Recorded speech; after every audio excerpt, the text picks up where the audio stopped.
నిన్నటి దినాన దేవుడు చక్కగా మాట్లాడి ఉన్నారు మనందరితో. ఈరోజు కూడా కొన్ని మాటలు మాట్లాడడానికి దేవుడు ఇష్టపడతా ఉన్నాడు. మనం ప్రతిరోజు కూడా 40 అనేటువంటి సంఖ్య మీద దేవుడు మనకిచ్చినటువంటి మాటలు మాట్లాడుకోవడానికి ముందుకు వస్తా ఉన్నాం. నిన్నటి దినాన యేసుక్రీస్తు ప్రభువారు 40 దినాలు ఉపవాసం ఉండి సిద్ధపడిన తర్వాత ఆయన ప్రారంభించినటువంటి పరిచర్య ఎంత ఉన్నతమైనదిగా దేవునికి మహిమకరమైనదిగా జరిగి ముగించబడినట్లుగా మనం చూసాం. ఈరోజు మోషే అనేటువంటి భక్తుని జ్ఞాపకం చేసుకొని తన జీవితంలో దేవుడు చేసినటువంటి కార్యాలు, అతన్ని దేవుడు నడిపించినటువంటి మార్గము ఎటువంటిది, అతన్ని దేవుడు సిద్ధపరిచినటువంటి తీరు ఎట్లాంటిదో ఈ రోజున మనము క్లియర్గా తెలుసుకోవాలని దేవుడు ఇష్టపడతా ఉన్నాడు. మోషే కూడా వ్యక్తిగతంగా దేవుని చేత 40 సంవత్సరాలు పరీక్షించబడ్డాడు. హల్లెలూయా! ఇది మామూలు విషయం కాదు. నిన్నటి దినాన యేసుక్రీస్తు ప్రభువారు 40 దినాలు అని మనం మాట్లాడుకున్నాం. ఈరోజు 40 సంవత్సరాల ప్రయాణం ఎంత భారభరితంగా ఉంటుందో. ఇన్ని సంవత్సరాలు మోషే ఎలా తట్టుకోగలిగాడు, ఎలా నడిపించబడ్డాడు, ఈ విషయాలన్నీ ఈ రోజున మనం క్షుణ్ణంగా తెలుసుకున్న తర్వాత మనం ఎదురు చూస్తున్నటువంటి కాలం ఏపాటిది అనే సంగతి మనకు అర్థమైపోతుంది. అబ్రహాము 25 సంవత్సరాలు వెయిట్ చేస్తేనే మనందరం అమ్మో, అబ్రహాము 25 సంవత్సరాల పాటు దేవుని చేత పరీక్షించబడి సరిచేయబడి సిద్ధపరచబడిన తర్వాత వాగ్దానం నెరవేర్చబడిందా అని అంటుంటా. అబ్రహాము కంటే ముందుగా మోషేను దేవుడు 40 సంవత్సరాల పాటు పరీక్షించాడు. 40 సంవత్సరాల పాటు సరిచేసేటువంటి సమయాన్ని ఇచ్చాడు. 40 సంవత్సరాలు మోషే ఏ పిలుపుతో పిలువబడ్డాడో ఆ పిలుపులో స్థిరపడడానికి దేవుడు 40 సంవత్సరాలు సిద్ధపరచాల్సి వచ్చింది. మోషే వ్యక్తిగతముగా 40 సంవత్సరాలు సిద్ధపడ్డాడు. దేవుని చేత పరీక్షించబడ్డాడు. అనేకమైన పరిస్థితుల చేత తరుమబడ్డాడు. ఏమిటి అవన్నీ అని గనక మనం ఆలోచన చేస్తే ఒకసారి, Moses himself also spent 40 years in the wilderness of Midian before his calling. దేవుని యొక్క పిలుపులో స్థిరపడక ముందు మోషే తనంతట తాను 40 సంవత్సరాల పాటు మిద్యాను అరణ్యంలో సిద్ధపడుతూ ఉన్నాడు. దేవుని పరిచర్య కొరకు దేవుని చేత పరీక్షించబడతా ఉన్నాడు. Moses personal 40 years in Midian before leading the Israelites. ఇశ్రాయేలీయులు అనబడేటువంటి దేవుని ప్రజలను నడిపించడానికి ముందుగా దేవుడు మోషేను 40 సంవత్సరాలు సిద్ధపరిచాడు. ఇది మామూలు విషయం కాదు. Moses also spent 40 years in the wilderness after fleeing Egypt. అయితే ఇప్పుడు నేను మోషే యొక్క చిన్నతనం నుంచి మనం జ్ఞాపకం చేసుకుందాం కొన్ని విషయాలు. మోషే పుట్టిన తర్వాత ఒక ప్రమాదకరమైనటువంటి పరిస్థితి అతనికి ఎదురైంది కదా. ఎటువంటిది అని అంటే మనందరికీ తెలిసిన విషయమే.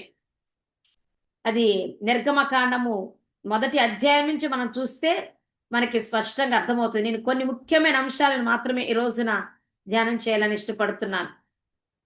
అయితే మోషే పుట్టిన తర్వాత మోషే అంత వయసున్నటువంటి పిల్లలందరినీ చంపాలని ఫరో కంకణం కట్టుకొని అట్టి ప్రయత్నాలు చేసినప్పుడు దేవుడే మోషేను అద్భుతకరంగా అతన్ని కాపాడి, ఏ ఫరో అయితే మోషేని చంపడానికి ప్రయత్నం చేస్తున్నాడో ఆ ఫరో ఇంటికే దేవుడు మోషేను ఫరో కుమార్తె ద్వారా తీసుకొని వెళ్ళాడు. ఈ మోషే అనే పేరు కూడా ఫరో కుమార్తె పెట్టడం జరిగింది. నీటిలో దొరికాడు గనక ఇతని పేరు మోషే, మోజెస్ అనే పేరు ఎవరు పెట్టారు అతనికి అనంటే, ఏ ఫరో అయితే మోషే చంపబడడానికి కారకుడయ్యాడో అతని కుమార్తె మోషే అనే పేరు పెట్టడానికి దేవుడు మార్గాన్ని తెరిచాడు. ఇది ఎంతో అద్భుతకరమైనటువంటి విషయం.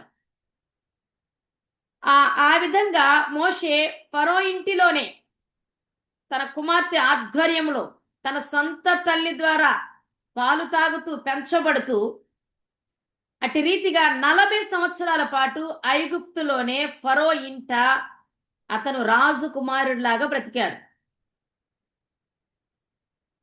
రాజకుమారుడిలాగా బ్రతికాడు 40 సంవత్సరాలు. జాగ్రత్తగా వినాలి, నేను 40 అనేటువంటి సంఖ్యను మాటి మాటికి జ్ఞాపకం చేస్తా ఉన్నా. 40 సంవత్సరాలు మంచి యవ్వన ప్రాయం అంతా కూడా మోషే ఒక రాజకుమారులాగా, ఒక ప్రిన్స్ లాగా ఫరో ఇంట్లోనే పెరిగాడు. మంచి ఫుడ్ తిన్నాడు, మంచి వాతావరణంలో పెరిగాడు, ఎంతో చక్కని చదువు చదివాడు, ఎంతో జ్ఞానవంతుడయ్యాడు, అన్ని విద్యలలో నేర్పరితనాన్ని కలిగి ఉన్నాడు, ఎంతో చక్కని జ్ఞానవంతుడుగా అక్కడ పెరగడం జరిగింది. గొప్ప జ్ఞాని, చదువు సంధ్యలు నేర్చినటువంటి నేర్పరి, ఏ విషయంలోనూ తక్కువ లేదు మోషేకు ఆ 40 సంవత్సరాలు. అయితే అపోస్తుల కార్యములో మనం చూసినట్లయితే అపోస్తుల కార్యములు 7వ అధ్యాయము 23 నుంచి దాదాపు 37 వచనాల వరకు కనుక మనం చూస్తే ఈ క్రొత్త నిబంధనలో కూడా లోకా ద్వారా దేవుడు మోషే చరిత్ర అంతా కూడా ఈ కొన్ని వచనాలలో రాసేశాడు. అతనికి 40వ సంవత్సరం వచ్చిన తర్వాత బుద్ధి పుట్టిందంట. తన సహోదరులు ఎవరో తను ఎవరో తెలిసిపోయిందంట, గ్రహింప శక్తి కలిగిందట. అయ్యో, నేను ఫరో ఇంట్లో పెరుగుతున్నాను గాని నేను ఐగుప్తీయుడను కాదు, నేను ఇశ్రాయేలీయుడను, నేను యూదుడను, నా తల్లిదండ్రులు వేరు యూదులు. ఇక్కడ ఐగుప్తులో ఫరో కింద బానిసలుగా ఉంటున్నటువంటి ఇశ్రాయేలీలు నా సహోదరులే, నా స్వజనులే, నా రక్త సంబంధికులేనని అవగాహన, గ్రహింపు, బుద్ధి వచ్చింది. అది చదివితే మనకు అర్థమైపోతుంది. అపోస్తుల కార్యములు 7వ అధ్యాయము 23 నుంచి కొన్ని వచనాలు అద్భుతంగా రాయబడి ఉన్నాయి.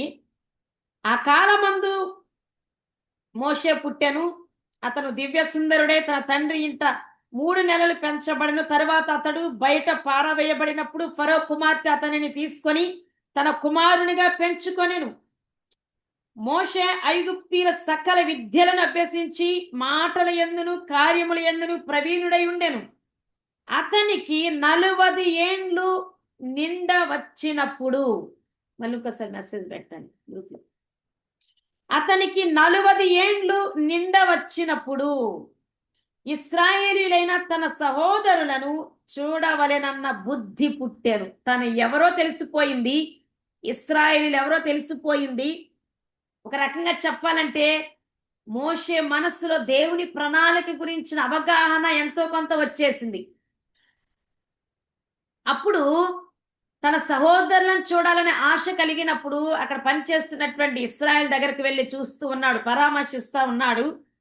తర్వాత అక్కడ ఇద్దరు ఇశ్రాయేలీలు కొట్టుకుంటూ ఉన్నప్పుడు వాళ్ళ మధ్యలోనికి వెళ్ళి, ఫస్ట్ ఒక ఐగుప్తీయుడు ఒక ఇశ్రాయేలీయుడు వాదించుకుంటుంటే, వ్యాజ్యం ఆడుకుంటూ ఉంటుంటే వాళ్ళ మధ్యలోనికి వెళ్ళి ఇశ్రాయేలుడి పక్షాన మాట్లాడి తొందరపాటులో ఐగుప్తీని కూడా చంపడం జరిగింది. దాని తర్వాత మరొక సిచ్యువేషన్ జరిగింది. ఇద్దరు సహోదరులైన ఇశ్రాయేలీలే ఒకరినొకరు వాదించుకుంటూ వ్యాజ్యం ఆడుకుంటూ ఉన్నప్పుడు అదే రీతిన అతను వారిద్దరి మధ్యలోకి వెళ్ళి సంధి చేయటానికి ప్రయత్నం చేసినప్పుడు వారిరువురు అంటారు, నీవెవరు మాకు తీర్పు చెప్పడానికి, నువ్వు మా మీద ఏమైనా అధికారివా అని అనటం జరిగింది. నువ్వు ఆ ఐగుప్తీని చంపినట్టుగా మమ్మల్ని కూడా చంపడానికి ప్రయత్నిస్తున్నావా అని అనంగానే అక్కడ ఒక పెద్ద ప్రమాదకరమైన పరిస్థితి మోషేకు వచ్చేసింది. ఏం చేశాడు అనంటే, అమ్మో నేను ఐగుప్తీని చంపిన సంగతి అందరికి తెలిసిపోయింది, ఇక ఫరోకు కూడా తెలిసిపోతుంది కాబట్టి నేను ఇక్కడ ఉంటే ఫరో నన్ను చంపేస్తాడు అనేటువంటి భయము అతని గుండెల్లోకి రావటం వలన ఏం జరిగింది, ఐగుప్తులో నుండి తన 40వ సంవత్సరములో ఐగుప్తు నుండి పారిపోయి వచ్చి మిద్యాను అరణ్యములో నివసించడం ప్రారంభించాడు. హల్లెలూయా, దేవునికే మహిమ కలుగును గాక. అక్కడ మనం చూసినట్లయితే 29వ వచనం, మోషే ఆ మాట విని పారిపోయి మిద్యాను దేశములో పరదేశయుండి. ఐగుప్తు నుండి పారిపోయాడు ప్రాణభయముతో. పారిపోయి మిద్యాను అనే అటువంటి ఆ దేశానికి వచ్చేసేసాడు. ఆ దేశంలో వచ్చి నివసిస్తా ఉండగా ఒక కుటుంబం పరిచయం అయింది. ఆ కుటుంబంలో ఉన్నటువంటి సిప్పోరా అనేటువంటి వ్యక్తిని వివాహం చేసుకొని పిల్లలు కానీ అక్కడే తన జీవనాన్ని కొనసాగిస్తున్నారు కుటుంబంతో.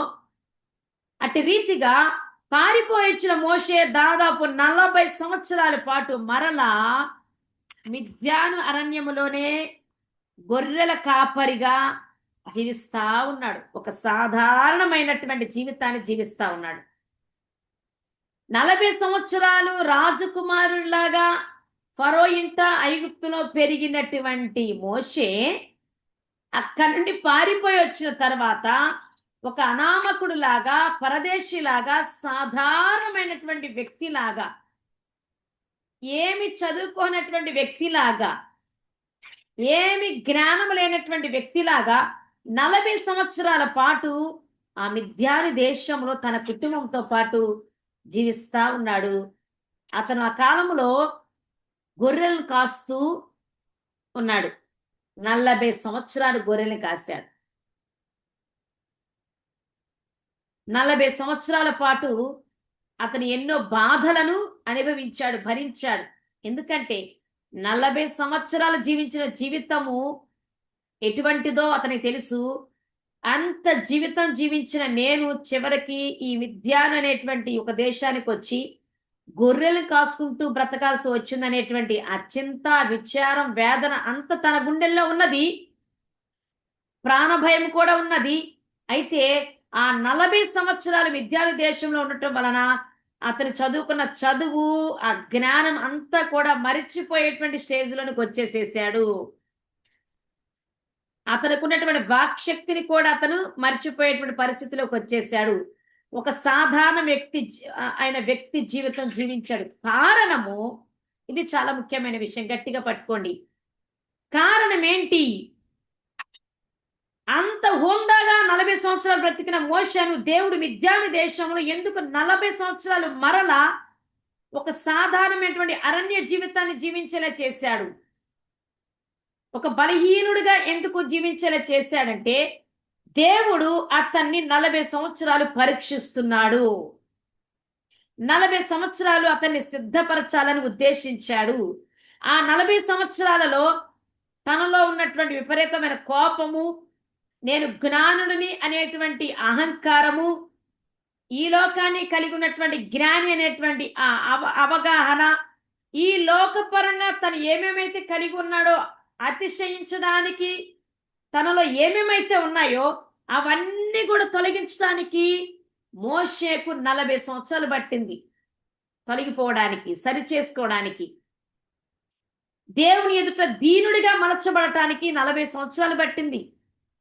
దేవుడు పిలిచినటువంటి పిలుపు ప్రకారం జీవించడానికి కలిగిన అర్హుడిగా మార్చబడటానికి 40 సంవత్సరాల సమయం పట్టింది. అందుకనే దేవుడు 40 సంవత్సరాలు ప్రిపరేషన్ టైంగా, టెస్టింగ్ పీరియడ్గా, ట్రయల్స్లో గుండా నడిపిస్తూ, అనేక రకాలైన పాఠాలు నేర్పిస్తూ, అతన్ని ఒక ప్రక్క ప్యూరిఫై చేస్తూ, మరొక పక్క ప్రిపేర్ చేస్తా ఉన్నాడు. దేని కొరకు?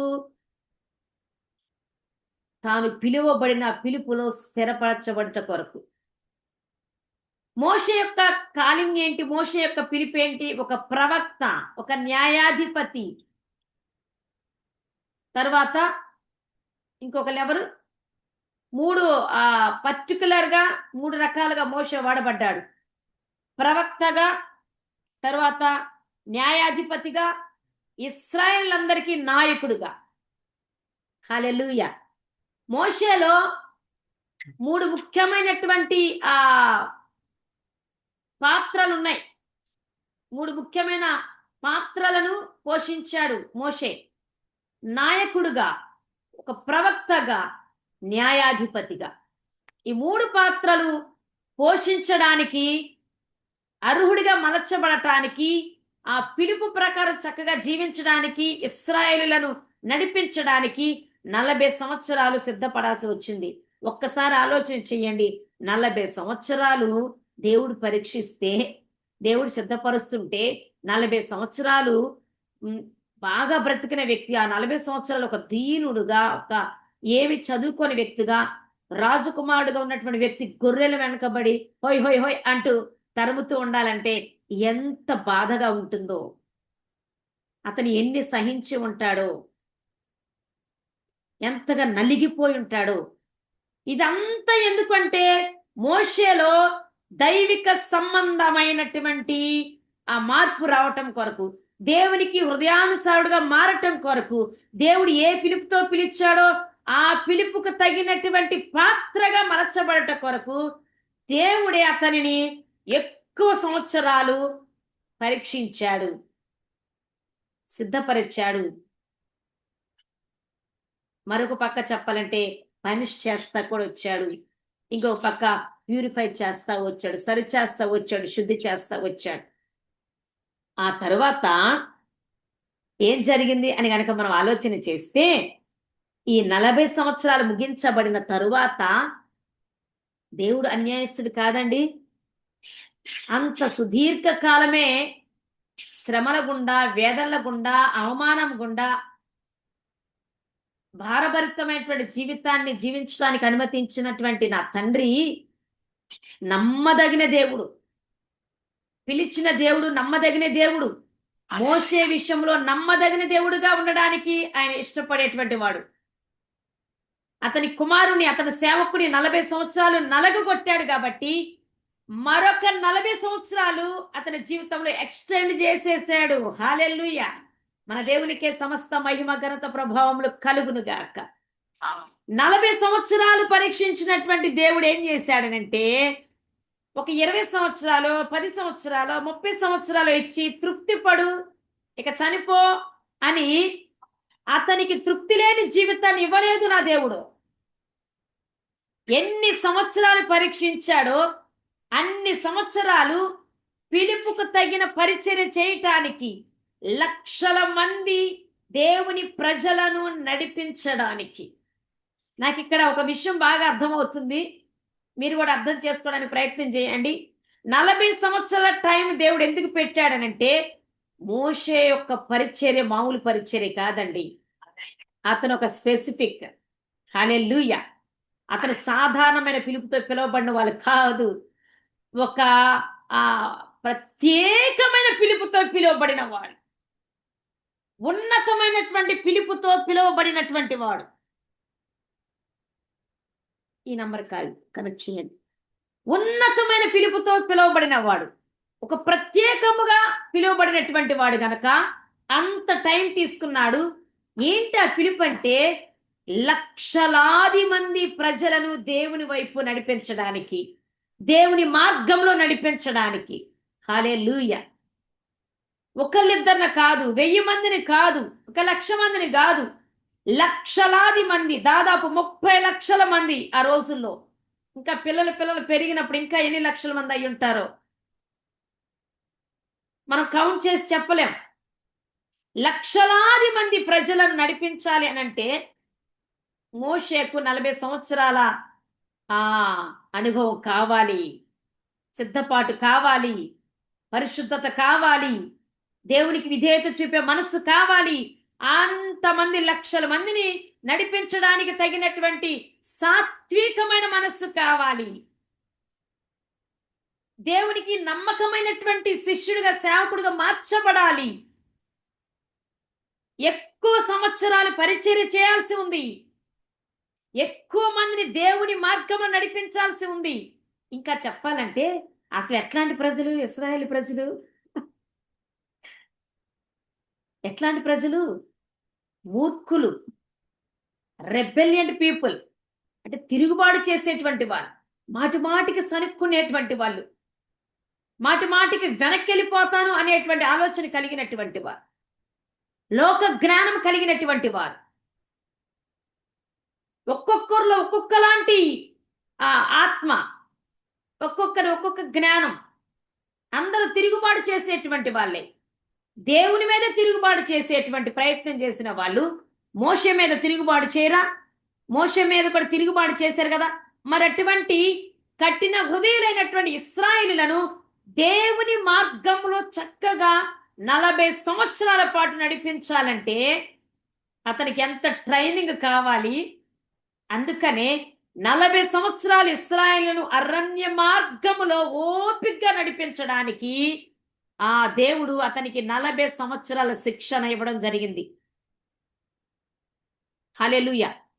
40 సంవత్సరాల శిక్షణ అనంతరము మోషే పరిచర్య ఎలా ఆరంభించబడింది, ఎలా ముగించబడింది అనేటువంటి విషయాన్ని మనం ఇదే అపోస్తుల కార్యములు 7వ అధ్యాయము మనం చూస్తే దేవుడు అతన్ని ఎలా దర్శించాడో మనం గమనించవచ్చు. సరిగ్గా 40 సంవత్సరాలు అతని వ్యక్తిగత అరణ్య యాత్ర ముగించబడగానే, పరీక్ష సమయం ముగించబడగానే, సిద్ధపాటు దినములు అయిపోయిన తర్వాత దేవుడు వెంటనే పరలోకం నుండి మోషే ఉంటున్న మిద్యాను అరణ్యంలోనికి, అతను గొర్రెలు కాసుకుంటున్న స్థలానికే దిగి వచ్చేసాడండి. హల్లెలూయా, ప్రైజ్ గాడ్. దేవుడే దిగి వచ్చేసాడు మోషే కోసం. దేవుడు మనల్ని పరీక్షించిన తరువాత ఆయన మనల్ని సందర్శించేటువంటి విధానము, ఆయనతో మనం ఎన్కౌంటర్ అయ్యేటువంటి ఆ సందర్భము, ఆ సమయం ఎలా ఉంటుందంటే ఎంతో అమూల్యమైనదిగా, ప్రియమైనదిగా, శ్రేష్టమైనదిగా ఉంటుంది. మనం ఎంతకాలం పరీక్షించబడి శోధించబడ్డామో అంతకాలము అవన్నీ మరిచిపోయేటంతగా ఆయన మనతో కలిసిపోతాడు. ఆయనకు మనకు ఆ కలయిక అంత ఆత్మానుబంధముగా ఉంటుంది. మోషే 40 సంవత్సరాల తన వ్యక్తిగతమైన ఆ విల్డర్నెస్ ఎక్స్పీరియన్స్ మర్చిపోవడానికి దేవుడే పరలోకం నుంచి అగ్నిగలే దిగొచ్చాడు. రోషం కలిగిన దేవుడి వలె దిగొచ్చాడు. ఇశ్రాయేలు కోసం దిగి వచ్చాడు, అది సెకండరీ. ఫస్ట్ మోషే కొరకు దిగి వచ్చాడు నా తండ్రి. దేవుడే స్వయంగా దిగి వచ్చాడు, పొదలోనికి అగ్ని వలె దిగి వచ్చాడు. అందుకే పొద కాలిపోవటం లేదు కానీ అగ్ని మండుతూ ఉన్నది. ఏమిటి ఈ వింత, చూద్దాము అని ఆ తట్టు వెళ్ళినప్పుడు దేవుడే మోషే ఆ తట్టు రావటం చూసి, తన వైపు మరల్చబడటం చూసి, తన వైపు రావడం చూసి మోషే మోషే అని పేరు పెట్టి పిలిచాడు. అప్పుడు మోషేకు దేవుడు తనను తాను పరిచయం చేసుకొని, నేనే నిన్ను 40 సంవత్సరాలు పరీక్షించాను, నా సేవ చేయటానికి, నా ప్రజలను నడిపించటానికి. నువ్వెక్కడి నుండి అయితే భయపడి పారిపోయి వచ్చావో అక్కడికే నేను పంపించబోతున్నాను. ఎవరు నువ్వు మా మీద అధికారిగా ఉండడానికి అని అన్నటువంటి వాళ్ళని నువ్వు నడిపించడానికి, నిన్ను ఒక ప్రవక్తగా, ఒక నాయకునిగా, న్యాయాధిపతిగా, అలాగే అధికారిగా, తీర్పు తీర్చేటువంటి నాయకునిగా నేను మరలా ఐగుప్తుకు పంపిస్తున్నాను. రా, వెళ్ళు, నా సేవ ప్రారంభించు, నా పరిచర్య ఆరంభించు అని మాట్లాడారు. మొదట తను 40 సంవత్సరాల్లో అంత జ్ఞానము, విద్య అంతా మర్చిపోయి మాట్లాడటం కూడా రానటువంటి పరిస్థితిలో ఉండటం వలన నేను నోటి మాంద్యం కలిగిన వాడని అని అన్నాడు. ఎందుకంటే అంత చదువుకున్న తర్వాత మిద్యాని అరణ్యంలో 40 సంవత్సరాలు గొర్రెలు కాస్తే గొర్రెలు కాసే భాష వస్తుంది కానీ అతను చదువుకున్న భాష మర్చిపోతారు కదా. అది అక్కడ అర్థం. అయ్యా, నేను నేర్చుకున్నదంతా మర్చిపోయాను, ఇప్పుడు నీ గురించి నేను ప్రకటించడానికి నా నోటి మాంద్యం కలిగిన వాడను, నాకు చదువు లేని వాడను అయిపోయినట్టున్నాను, నాకు జ్ఞానం లేదు అని అంటే, నేనే కదా నిన్ను ఈ స్థితికి తీసుకొచ్చాను, మరలా నీకు వాక్శక్తిని ఇస్తాను, నీకు బదులుగా నీ అన్నను కూడా వెంట పంపిస్తాను, రా అనంటే దేవుని మాటకు లోబడి అక్క మిద్యాను నుండి ప్రయాణమై ఐగుప్తుకి వెళ్ళాడు. అక్కడ ఫరో ఎదుట, ఐగుప్తుల ఎదుట, ఐగుప్తు దేశములో మోషే దేవుడు తనకిచ్చిన సామర్థ్యాన్ని బట్టి ఓ గొప్ప గొప్ప అద్భుతాలు, సూచక క్రియలు చేయగా ఐగుప్తు దేశమంతటా బెదిరిపోయింది, భయపడిపోయింది, రాజుతో సహా భయపడిపోయారు. పారిపోయిన మోషే తిరిగి ఐగుప్తు దేశానికి వచ్చినప్పుడు ఎంతో శక్తిమంతుడుగా, అభిషక్తుడుగా, దేవుని జ్ఞానం కలిగిన వాడుగా, రోషం కలిగిన వాడుగా, ధైర్యం కలిగి దేవుని సువార్తను ప్రకటించాడు. ఆ తదుపరి ఇశ్రాయేళ్లను ధైర్యంగా ఐగుప్తులో నుంచి విడిపించడానికి కారకుడయ్యాడు. ఆ తరువాత 40 సంవత్సరాల పాటు అరణ్యములో లక్షల మంది ఇశ్రాయేళ్లను చక్కగా, ఓపికగా, దేవుని ఎదుట నమ్మకముగా, వారి ఎడల విశ్వాసత కలిగి నడిపించాడు. ఆ 40 సంవత్సరాల మోషే పరిచర్యలో కూడా ఎంత ఘనమైన పరిచర్య చేశాడు అనంటే, అద్భుతాలు, ఎర్ర సముద్రాన్ని 2 పాయలు చేయించాడు దేవుడు మోషే ద్వారా. అనేకమైన యుద్ధాలు చేయించి విజయాన్ని ప్రసాదించాడు. ఆ తర్వాత ఎన్నో ఎన్నో ఎన్నో అద్భుతాలు, తర్వాత యెహోషువ లాంటి ఒక గొప్ప శిష్యుని కూడా సిద్ధపరచడానికి దేవుడు సహాయం చేశాడు. అటు రీతిగా ఎన్ని సంవత్సరాలు దేవుడు మోషేని పరీక్షించడో అన్ని సంవత్సరాలు ఘనమైన పరిచర్య, అద్భుతకరమైన పరిచర్య, మహిమకరమైన పరిచర్య. మోషే లాంటి ప్రవక్త ఇంతకు ముందు ఎన్నడూ లేడు. మరల ఇట్లాంటి ప్రవక్త యేసుక్రీస్తు రాబోతున్నాడు అని ఇతనిని పోలి చెప్పినటువంటి ఆ సందర్భాన్ని వాక్య లేఖనాల్లో మనం గమనించు. అంత గొప్ప ప్రవక్తగా, నాయకుడిగా, న్యాయాధిపతిగా, అధిపతిగా, తీర్పరిగా దేవుడు అతన్ని అభిషేకించి వాడుకున్నాడు. ప్రియులారా, అది మనం చూస్తే 35, 36, 37 వచనాలు చదువుతున్న అపోస్తుల కార్యం 7వ అధ్యాయంలో, రమ్ము, నేను ఇప్పుడు నిన్ను ఐగుప్తునకు పంపుదును అని అతనితో చెప్పాను. అధికారిని గాను తీర్పరిని గాను నిన్ను నియమించిన వాడెవడని వారు నిరాకరించిన ఈ మోషేను అతనికి పొదలో కనబడిన దేవదూత ద్వారా దేవుడు అధికారిని గాను విమోచకుని గాను నియమించి పంపాను. ఇతడు ఐగుప్తులోను ఎర్ర సముద్రంలోను 40 ఏండ్లు అరణ్యములోను మహత్కార్యములను సూచక క్రియలను చేసి వారిని తోడుకొని వచ్చాను. నా వంటి ఒక ప్రవక్తను దేవుడు మీ సహోదరులో మీకు పుట్టించును అని ఇశ్రాయేలుతో చెప్పిన మోషే ఇతడే ఇతడే ఇతడే. హల్లెలూయా. ఇశ్రాయేలు ఎంతో తిరుగుబాటు చేస్తున్నప్పటికీ ఓపికతో వారిని సహించి, వారి విషయమై దేవునికి విజ్ఞాపన చేస్తూ, వారి పాపాలు క్షమించమని మాటి మాటికి అడ్డుపడుతూ దేవుని పరిచర్యను ఎంతో బలముగా జరిగించినాడు ఈ మోషే. మోషే నా ఇల్లంతట్లో నమ్మకమైన వాడు అని దేవుని చేత సాక్ష్యం పొందాడు. మోషే వంటి సాత్వికుడి భూమి మీదనే లేడు అనేటువంటి సాక్ష్యం పొందాడు. ఈ సాత్వికము, ఈ నమ్మకత్వం ఎక్కడి నుంచి వచ్చింది?